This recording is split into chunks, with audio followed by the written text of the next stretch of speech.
The last one you mentioned was al-Barakah, correct? Yes. Now, al-Barakah has a similarity in meaning to al-Fadl in one aspect of its being Barakah. Al-Barakah is that something which is added to the reward in a manner that you did not expect it to be. Sometimes it is not added, but it is so organized that a thing which is supposed to be finished, which is small in quantity, does not finish until it has served the purpose much larger than it is made for. For instance, sometimes a food is prepared for the purpose of feeding the household people, but it serves a much larger purpose when guests come and they share the same food. They satisfy their appetites like the people of the house also do, and yet some food is left over. It's an amazing thing, but it does happen within the experience of Muslims all over the world.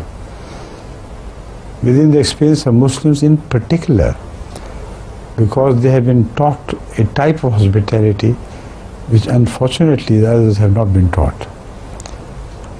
There could be exceptions. There could be much more hospitable people found among all the religions of the world, but theirs is an exceptional case.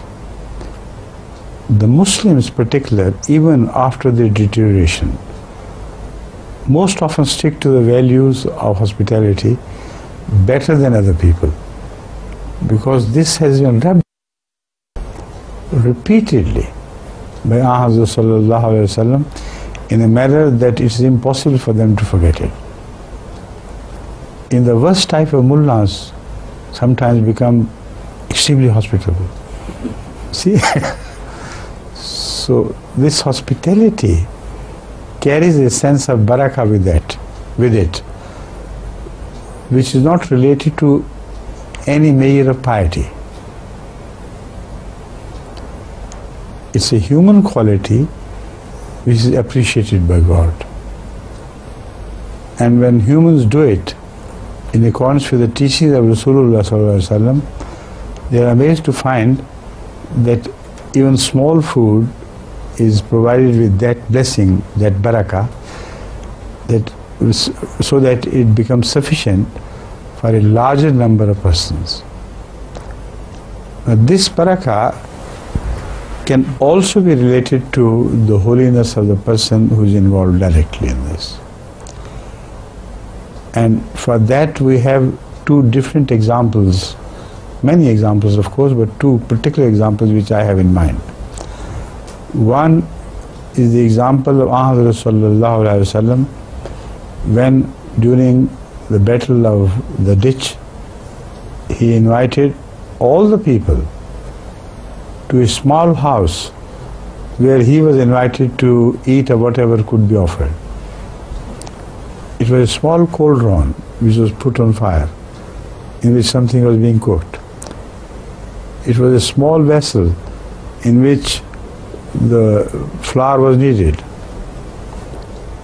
Yet, you know of this incident, I have repeatedly said it, most people know, that all were to their fill, to capacity, and they were offered more and more. And yet, when ultimately the remaining food was examined, it was still sufficient for the household to partake of it.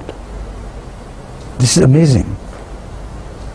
Non-believers will not, of course, accept this as an evidence, but the evidence is very strong. All the people who participated in the Battle of Ditch were witness to this. None denied it when reported.